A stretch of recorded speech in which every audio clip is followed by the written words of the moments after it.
Admitting the courts failed to carry out their duty in relation to 81-year-old Noel Chambers, who died after 40 years behind bars, the Court Administration Division has announced that Chief Justice Brian Sykes has set up a mental health task force to examine issues surrounding persons deemed unfit to plea. The task force is expected to produce a report in 4 months.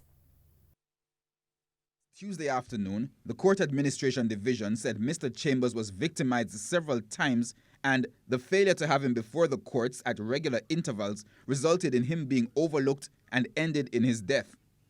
Acting Director of Client Services and Communication, Kadish Fletcher, says the task force is part of efforts to address this systemic failure. In response to the publication of the Indicom report, Chief Justice Brian Sykes has established a mental health task force that is to look at the present law, practice, policies and procedures relating to persons in custody with mental health.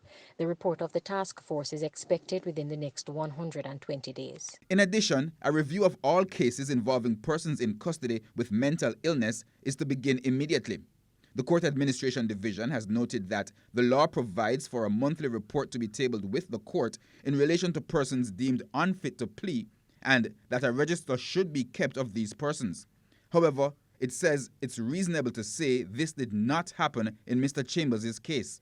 Mrs. Fletcher has apologized on behalf of the courts. We express our sincerest sympathies and apologize to his family, friends, community, and by extension every Jamaican. In the meantime, the Court Administration Division is calling for resources to improve its records and information management system. This case highlights the need for an adequate records and information management system within the courts. This is a priority area for the judiciary and was included in our strategic plan as an area in need of improvement if we are to become one of the best judiciaries in the world.